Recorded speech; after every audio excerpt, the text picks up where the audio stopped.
Hello everyone, वापस से स्वागत है आपके अपने YouTube channel CS success point पर। हम लोग जो है अभी अब नया वीडियोस शुरू कर रहे हैं, जो है हमारा नया ट्यूटोरियल में डाटाबेस मैनेजमेंट सिस्टम। तो बेसिकली हम देखेंगे डाटा क्या होता है और इसको कैसे मैनेज किया जाता है, कैसे स्टोर करते हैं, इसको कैसे रिट्राइव करते हैं। तो बेसिकली सबको पता है कि डाटा कोई भी चीज़ है, जो भी इंफॉर्मेशन हम है उसका गैदरिंग वगैरह क्या हो जाएगा, हमारा डाटा हो जाएगा। और इसको जहाँ स्टोर करते हैं उसको क्या बोलेंगे, डाटा बेस बोलेंगे। तो इस आज हम जो है इंट्रो चलेगा, जिसमें एक ओवरव्यू देखेंगे कैसे कैसे क्या क्या होगा और क्या क्या हम पढ़ेंगे इसमें।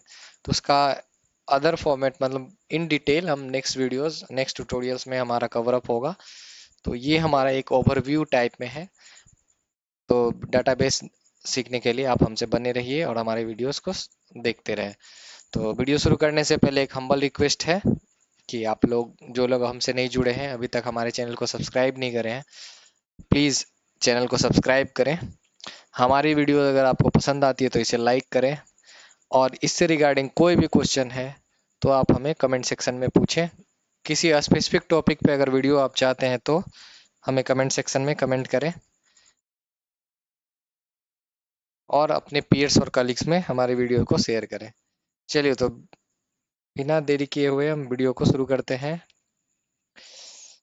इसमें हम बेसिकली देखेंगे क्या क्या है। देखिए यहाँ पे गाइड टू डाटा, मतलब डाटा कैसे गाइड होता है, कैसे अरेंज होता है, और कैसे इसको स्टोर करते हैं, कैसे हम स्ट्रक्चर बनाते हैं अनस्ट्रक्चर्ड डाटा को।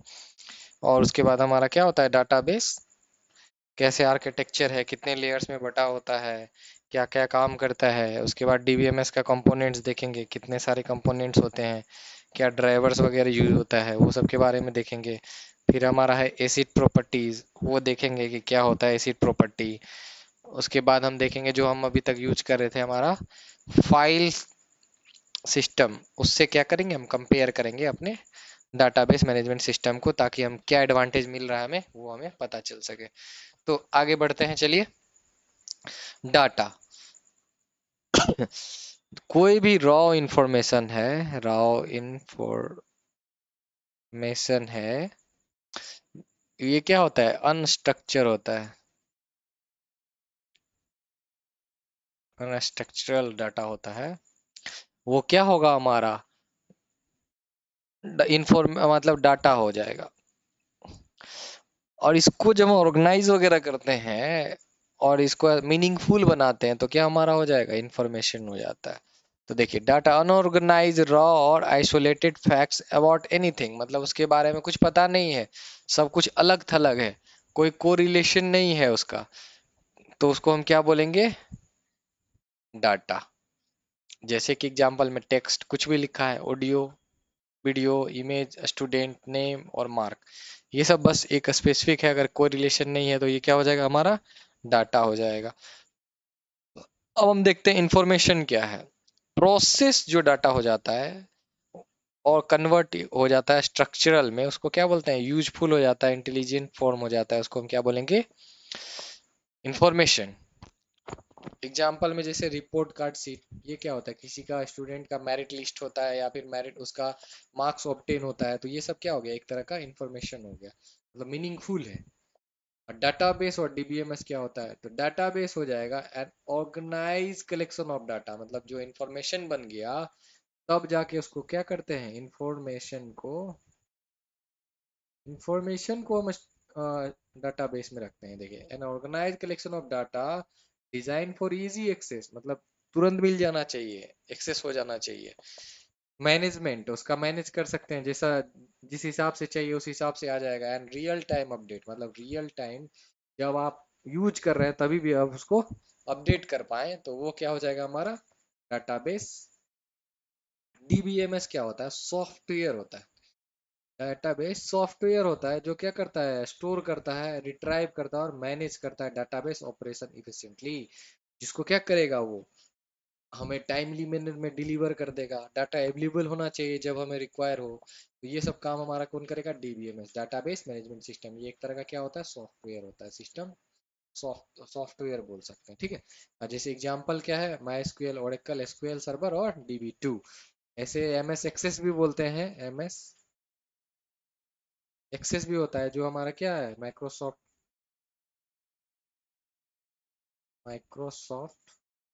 एक्सेस बोलते हैं इसको, माइक्रोसॉफ्ट एक्सेस होता है, उसमें भी डाटा स्टोर होता है। चलिए तो देखते हैं डाटाबेस ऑपरेशन क्या होता है। आर्किटेक्चरल ओवरव्यू एक तरह से देख लेते हैं। जैसे सेंट्रल इंटरमीडिएट लाइब्रेरी लेयर, मतलब क्या हुआ, सेंट्रल इंटरमीडिएट लेयर होता है, मतलब एक कोर हो गया, उसके ऊपर में एक लेयर हो जाता है। The DBMS stores, DBMS software act as critical bridge between application user and physical database. मतलब समझे कि डाटा जो रखा हुआ है यहाँ हमारा क्या है, एक HDD, SDD, या फिर हमारा मेमोरी, इस सब में हम डाटा रखे हुए हैं। एक सेकेंड, बैक चला गया। ये सब में हम क्या रखे हैं, डाटा रखे हैं, और ये क्या है हमारा, ये सब डाटा किस में है, हमारा फिजिकल, एक तरह से स्टोरेज है, क्या फिजिकल। अब इसके ऊपर में एक एप्लीकेशन आ गया, DBMS, और ये क्या करेगा, एक दूसरा अनदर एप्लीकेशन, यूजर एप्लीकेशन को, यूजर ऐप लिख देते हैं, यूजर एप्लीकेशन को डाटा पहुंचाएगा यहाँ से, इसके थ्रू एक्सेस करके। स्टोर तो है फिजिकली, और ये सॉफ्टवेयर क्या करता है, आपको रिट्राइव करने का, एक्सेस करने का, अपडेट करने का, मॉडिफाई करने का एक्सेस और प्रिविलेज प्रोवाइड करता है, और जैसे ही हमें रिक्वायर होता है डाटा, वो यूजर ऐप में चला जाता है। तो ये क्या, सेंट्रल इंटरमीडिएट लेयर्स बोल सकते हैं एक तरह का। ठीक है। अब इफिशियंट एक्सेस मतलब क्या, जब आपको चाहिए तभी देगा, और ज्यादा क्या होना चाहिए, टाइम कंज्यूमिंग नहीं होना चाहिए, वही दिया है। Eliminate direct low level file manipulation by providing standard interface SQL। मतलब क्या, ये जो सॉफ्टवेयर है हमारा, यही काम कर देगा, आपको अपडेट करना, डिलीट करना, नया ऐड करना, मॉडिफाई करना, या फिर आप उसको क्या कर सकते हैं, डिलीट करना, सारा काम क्या हो जाएगा, DBMS ही कर देगा। आपको फिजिकल लेयर पे कंट्रोल डिलीट या डिलीट ये सब दबाना नहीं पड़ेगा, बस इसमें जो कमांड दीजिएगा वो काम कर देगा। मल्टी यूजर एग्जीक्यूशन मतलब एक से ज्यादा सेशन अगर वो देता है, तो आप एक से ज्यादा यूजर कनेक्ट होके यूजर क्या कर सकते हैं, उसको एक्सेस कर सकते हैं, अपडेट कर सकते हैं। पर इसमें क्या होता है, एक टोकनाइजेशन होता है, और एक होता है रीड ओनली मोड, एक होता है अपडेट मोड। तो वो आगे चल के पढ़ेंगे। RWW होता है एक, एक्सेस मतलब होता है बस। तो रन टाइम में क्या होता है, अगर दो आदमी एक साथ अपडेट कर देगा तो क्या होगा, दूसरा को तो गलत इन्फॉर्मेशन मिल जाएगा, तो इसलिए लॉक सिस्टम लगाया गया है। तो वो हम इन डिटेल पढ़ेंगे नेक्स्ट वीडियोस पे। अभी देखते हैं मल्टी यूजर एग्जीक्यूशन। तो क्या करता है, support concurrent application request while protecting data integrity. मतलब यही डाटा जो है उसका स्टेबल बना के रखा हुआ रहता है, और क्या करता है अपना, अपडेट भी करता है और इंटीग्रिटी मेंटेन भी करता है एट रियल टाइम पे। तो इससे क्या होता है, डाटा कन्फ्लिक्ट नहीं होता है, और यूजर क्या होता है, प्रोवाइड नहीं होता है। जैसे मान लीजिए बैंक में अगर आप बैलेंस विड्रॉ कर लिए, और सेम अकाउंट का ATM अगर आप किसी और के पास है, तो वो वहां अगर बैलेंस यहाँ से अगर अपडेट नहीं हुआ कि विड्रॉ हो गया, और वहां से वो क्या करेगा, बैलेंस अगर निकाल लेगा, बैंक को तो इसमें लॉस हो जाएगा, सेम अमाउंट दो दो बार निकल गया।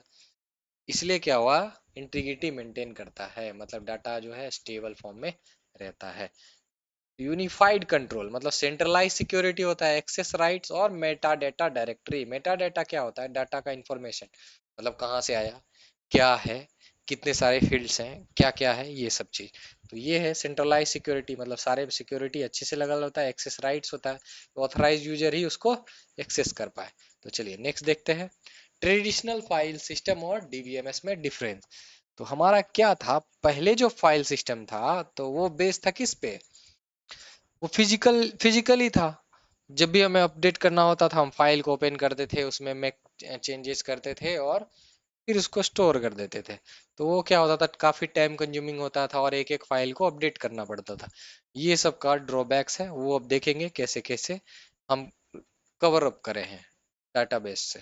तो जैसे रिडंडेंसी क्या हो गया, रिडंडेंसी मतलब एक ही डाटा बार बार स्टोर किया हुआ है। तो फाइल सिस्टम में क्या होता था, मान लीजिए हमारे पास फाइल ए है, फाइल बी है, दोनों में कुछ रिकॉर्ड है। मान लीजिए कोई यूजर जो है, यूजर बी इसमें भी ऐड है, और यूजर बी इसमें भी ऐड है। जैसे मान लीजिए सरकार का कोई योजना आ गया, तो उसमें क्या है, उसका गवर्नमेंट का पॉलिसी है कि उसको क्या करना है। जैसे मनरेगा हो गया, और क्या हो गया आपको, उसी के साथ जो प्रधानमंत्री गृह आवास योजना है, दोनों में अगर आपको एक ही यूजर है, तो एक तरह से यूजर का क्या होता है, यूनिकली आइडेंटिफिकेशन होना चाहिए। तो दोनों यूजर तो होगा, पर क्या होगा इसमें, यूजर का अगर एक अलग से स्टोरेज बना लिया जाए तो हमारा क्या होगा, बार बार यूजर को स्टोर नहीं दिखाना नहीं पड़ेगा, सारा एंट्री नहीं करना पड़ेगा, उसको डायरेक्ट एक्सेस कर सकते हैं, जैसे आधार कार्ड फैच करके यूजर का टोटल डिटेल दोनों में आ जाएगा, ज्यादा दिक्कत नहीं होता है। तो वो चीज क्या किया, हाई रिडंडेंसी डाटा डुप्लीकेशन, मतलब डाटा डुप्लीकेशन को एलिमिनेट कर दिया और इसमें रिडंडेंसी मिनिमाइज हो गया। इसके लिए नॉर्मलाइजेशन यूज होता है, तो वो हम नेक्स्ट में पढ़ेंगे। Consistency, data inconsistent are common, मतलब क्या, डाटा जो है अपडेट इधर हो गया, कोई और दूसरा एक्सेस कर रहा है तो क्या होगा, सेम टाइम में अपडेट नहीं होगा, तो ये इनकंसिस्टेंसी रह जाता है। मेंटेन स्ट्रिक्ट डाटा कंसिस्टेंसी, इसमें क्या होता है, डाटा कंसिस्टेंट रहता है, यहाँ अपडेट हो गया तो उसमें भी अपडेट होना ही होना है। सिक्योरिटी क्या होता है, लिमिटेड होता है, बेसिक सिक्योरिटी फीचर जो हमारा ओएस के थ्रू या फिर फाइल मैनेजमेंट सिस्टम के थ्रू आता है, तो वही सब चीज में हैंडल होता है। इसमें क्या होता है, एडवांस सिक्योरिटी मैकेनिज्म होता है, एक्सेस कंट्रोल्स रहता है, ऑथेंटिकेशन होता है, ऑथराइजेशन होता है। स्केलेबिलिटी देख लेते हैं, स्केलेबल नहीं होता है क्योंकि poor scalability for data sets, मतलब आगे बढ़ाना होगा तो फिर हमको नया फिर से एंट्री करना पड़ेगा।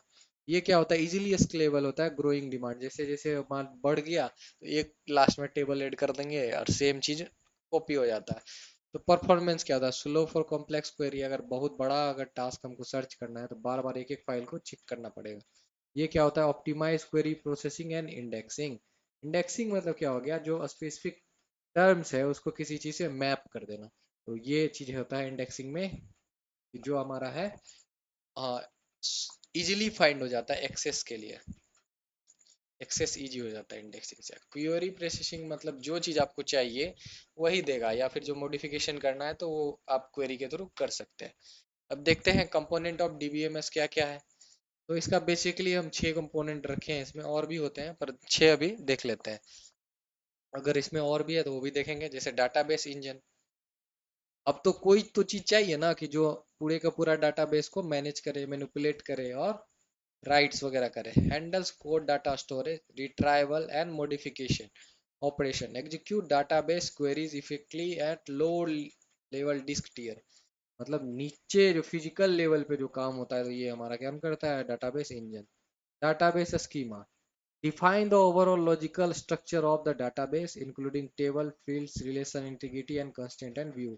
ये क्या होता है, स्ट्रक्चर समझ लीजिए, स्ट्रक्चर हो गया किसका, डाटा स्टोर का, डाटा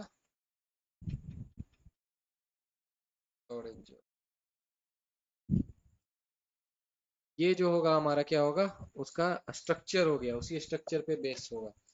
क्वेरी प्रोसेसिंग मतलब जो आपको डाटा चाहिए उसको प्रोसेस तो करना पड़ेगा, तो वो एक तरह का क्वेरी प्रोसेसिंग देता है, जिसमें स्टेटमेंट बोलते हैं हम लोग, जिस लिखेंगे स्टेटमेंट उसमें पैरामीटर्स पास करते हैं और उस पैरामीटर के बेस पे वो क्या करता है, हमें आउटपुट जनरेट करके देता है। तो ये क्या करेगा, optimize execution plan and convert high level queries into machine level execution commands, वही करता है, ट्रांसलेट कर देता है आपका जो कमांड है उसको मशीन लेवल पे, ताकि आप क्वेरी कर पाए। अब देखिए डाटा डिक्शनरी क्या होता है, वही चीज जैसे मेटा डाटा बताए थे वही होता है हमारा क्या, डाटा डिक्शनरी, मतलब मैप जो करता है, जैसे table definition, data type, validation constants to assist the system in maintain data consistency. तो इन चीजों के बारे में भी हम डिटेल में नेक्स्ट लेक्चर में देखेंगे। अभी ये समझ लीजिए डाटा डिक्शनरी क्या होता है, जैसे डिक्शनरी में नहीं होता है हमारा वर्ड, उसके साथ क्या होता है, मीनिंग। तो वही चीज वर्ड मीनिंग जो होता है एक दूसरे से मैप किया होता है, हम तो वर्ड सर्च करते हैं उसका मीनिंग उसी के बाई साइड में लिखा रहता है, वही चीज हमारा क्या है, डाटा डिक्शनरी। ट्रांजेक्शन मैनेजमेंट मतलब ट्रांजेक्शन जो आप करते हैं उसको मैनेज करना, ensure the transaction execute reliably while maintaining strict acid property, मतलब क्या करना है कि ट्रांजेक्शन करते टाइम में भी हमें क्या करना है, ये एसिड प्रॉपर्टी को मेंटेन करना है, जो क्या है, ऑटोमेसिटी, कंसिस्टेंसी, आइसोलेशन, ड्यूरेबिलिटी, मतलब ऑटोमेटिक रहना चाहिए, इसको चेंज कोई नहीं करना चाहिए, अगर कर रहा है तो उसको सबके पास होना चाहिए, कंसिस्टेंसी रहना चाहिए, आइसोलेशन होना चाहिए, डाटा हिडन होना चाहिए, अनऑथराइज होना चाहिए, ड्यूरेबिलिटी होना चाहिए डाटा में, किसी तरह का करप्ट नहीं होना चाहिए। स्टोरेज मैनेजर मतलब क्या, वही स्टोर करता है physical, manage physical disc space, allocate buffer management and maintain index for rapid data retrieval mechanism.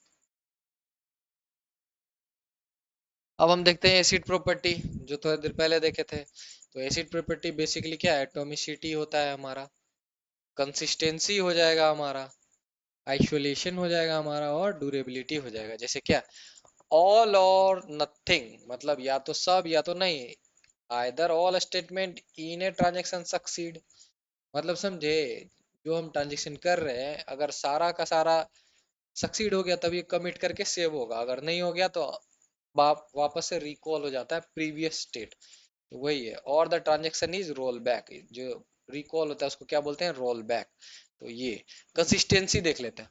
Consistency क्या करता है हमारा, इंश्योर करता है database moves from one valid state to another strictly adhering to all database rule। मतलब क्या है, जो database का जो मूव होगा, मतलब एक जगह कुछ चेंजेस करेंगे, अपडेट वगैरह करेंगे, तो वो क्या करेगा, या तो सबको करेगा और सारे में फॉलो अप करेगा। जैसे कि कोई रिलेशन होता है, अटैच होता है किसी से, और थर्ड पार्टी क्या होता है, दूसरी दुकान का भी शॉप ओनर होता है, तो दोनों अगर सेम डाटा शेयर कर रहे हैं तो वहाँ एक तरह से फॉरेन की का कंसेप्ट होता है। तो अगर एक बार ये अपडेट हो गया तो उस टेबल में अपडेट होना जरूरी है।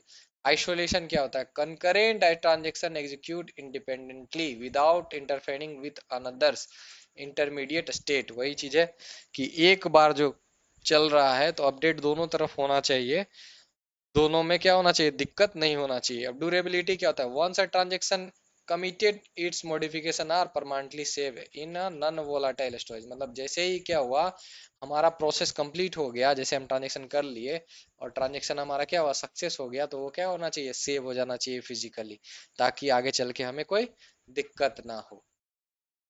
अब देखते हैं की एडवांटेज ऑफ डीबीएमएस, जैसे इम्प्रूव डाटा मैनेजमेंट। मतलब क्या हुआ, डाटा मैनेज करने के लिए हमें ज्यादा हेल्प होने लगा। Centralize control, simplify, organize and administrative oversight. मतलब क्या हुआ, एक ही जगह से हम क्या कर सकते हैं, उसको हम सारे तरह से मैनेज कर सकते हैं, हमको बार बार फाइल पे जाके कमांड्स नहीं करना पड़ेगा। डाटा इंटीग्रिटी एंड एक्यूरेसी, मतलब डाटा जो है सही है एकदम पूरा, और डाटा जो है अपडेट हुआ है तो सब जगह अपडेट होगा। जैसे automated enforce eliminate individual inputs, minimize data redundancy, मतलब क्या हुआ, डाटा जो है डुप्लीकेट नहीं रहता है। जैसे नॉर्मलाइजेशन टेक्निक होता है, eliminate redundant copies. Concurrent access support, मतलब क्या हुआ, multiple user locking prevents conflict during simultaneous read and write. मतलब यार रीड ऑन राइट दोनों अगर ऑपरेशन परफॉर्म हो रहा है तो उसको लॉक प्रोवाइड कर दिया जाएगा, और वो क्या करेगा, नेक्स्ट किसी यूजर को सेम चीज अपडेट करने का परमिशन नहीं देगा। इनहेंस सिक्योरिटी, मतलब सिक्योरिटी काफी हाई हो गया। Use privilege role protect sensitive organization records, मतलब रिकॉर्ड्स अगर है तो वो क्या करेगा, आराम से ऑथराइज हो गया और उसको एक्सेस नहीं कर सकता है। जैसे scalability and flexibility, easy accommodate increasing workload and data volume. अब देखिए ड्रॉबैक और चैलेंजेस क्या होता है हमारा डीबीएमएस में। जैसे high complex and low cost, database क्या है, एक तरह से बहुत कॉम्प्लेक्स है, complexity. DBMS software require specialize skills to design, deploy and administrate effectively. मतलब क्या हुआ, सॉफ्टवेयर क्या होता है, रिक्वायर्ड होता है, हाई स्किल चाहिए। मतलब आप अगर पहले से इसके क्वेरीज वगैरह नहीं पढ़े हैं तो आप इसको नहीं अच्छे से यूज कर पाएंगे और डिप्लॉय कर पाएंगे, और एडमिनिस्ट्रेटिव काम नहीं कर पाएंगे। कॉस्ट क्या होता है, हाई इनिशियल इन्वेस्टमेंट, मतलब पहला शुरुआती जो होता है वो काफी ज्यादा होता है इंटरप्राइज लाइसेंस लेने के लिए, हार्डवेयर रिसोर्सेज के लिए, and continuous maintenance. Performance and vendor reliance, मतलब performance overhead, complex abstraction layer can result in slower execution of simple single user workload. मतलब परफॉर्मेंस बहुत ज्यादा ओवरहेड हो जाता है। कॉम्प्लेक्स एब्स्ट्रैक्शन मतलब क्या हो, अगर बहुत ज्यादा चीज हम हाइड करने का कोशिश करते हैं तो स्लो एग्जीक्यूशन होने लगता है, और सिंगल यूजर का वर्कलोड ज्यादा हो जाता है। वेंडर डिपेंडेंट, मतलब क्या हुआ, migrate between priority database ecosystem can prove challenging and expensive. मतलब अगर आप डाटाबेस एसक्यूएल का यूज कर रहे हैं तो इसको अगर हम अब चाहते हैं नो एसक्यूएल पे ले जाना तो माइग्रेशन थोड़ा कॉस्टली हो जाता है और आपको दोनों के लाइसेंसेस यूज करने पड़ेंगे और ये थोड़ा बहुत ज़्यादा टफ काम हो जाता है। तो यही बता रहा है आपको। अब popular enterprise database management system, अब कौन कौन सा डाटाबेस मैनेजमेंट सिस्टम अभी पॉपुलरली चल रहा है, तो सबसे बेसिकली यूज जो है MySQL है, पोस्ट सिक्वल है, पोस्टग्रेस सिक्वल है, ओरेकल है, माई MS SQL सर्वर है, IMD DB2 है और क्लाउड DBMS है। Widely adopted open source relational database management system renowned for reliability, community support and web application stack। ये क्या है, ओपन सोर्स है तो बहुत ज्यादा इसको लोग यूज करते हैं। और क्या है, रिनॉर्ड फॉर रिलेबिलिटी, मतलब अच्छे तरह से जाना जाता है रिलेबिलिटी के लिए। और इसमें कम्युनिटी सपोर्ट्स भी मिलता है, अगर आपको कोई दिक्कत आता है, डिफिकल्टी आता है तो आप कम्युनिटी पे जाके पोस्ट कीजिए और आपका क्वेरी वहां पे मिल जाएगा, आप उस हिसाब से क्वेरी रन करा सकते हैं। Oracle and MS SQL server जैसे leading enterprise RDBMS platform offering high availability, advance analyst and robust ACID transaction process. Leading enterprise मतलब सबसे ज्यादा लीड कर रहा है RDBMS को। ऑफरिंग हाई अवेलेबिलिटी मतलब ज्यादा तरह से ये अच्छी तरह अवेलेबल रहता है। एडवांस एनालिस्ट मतलब आपको ज्यादा कुछ क्वेरी लिखना नहीं पड़ेगा, इसमें ऑटोमेटिक क्वेरीज वगैरह डिफाइन रहते हैं। और एसिड प्रॉपर्टी जो है काफी ज्यादा रिलायबल है। IMD DB2 और क्लाउड DBMS, ये क्या है, enterprise mainframe and cloud native database system engineer for high volume corporate transaction and global scale. ये यूज होता है हमारा इंटरप्राइज लेवल पे और क्लाउड स्टोरेज में। अब सारे का एक बार देख लेते हैं क्या क्या हम इस वीडियो में पढ़ा है। जैसे evolution, DBMS replace vulnerable traditional file system with structure, मतलब स्ट्रक्चर हो गया, उसमें अनस्ट्रक्चर डाटा रहता था। सिक्योर हो गया, कंसिस्टेंट हो गया और कंसिस्टेंट स्टोरेज हो गया, मतलब स्टोरेज वेस्टेज नहीं होता। Architecture composed of core module individual that engine schema, query, process, data dictionary, transaction management and storage management, ये सब देख लिए। रिलायबल होता है, ACID property guarantee, flawless transaction handling under high concurrency. Decision factor way and immense advantage in security and integrity against deployment cost and complexity। मतलब पैसे वगैरह आपको ज्यादा लगेंगे सिक्योरिटी और इंटीग्रिटी वगैरह मेंटेन करने में, और माइग्रेशन में हमें कॉस्ट ज्यादा पड़ता है। तो ये था हमारा DBMS का intro. Thanks for watching. Videos अगर आपको अच्छे लगते हैं तो इसे लाइक करें और हमारे चैनल को सब्सक्राइब करें। Thanks a lot.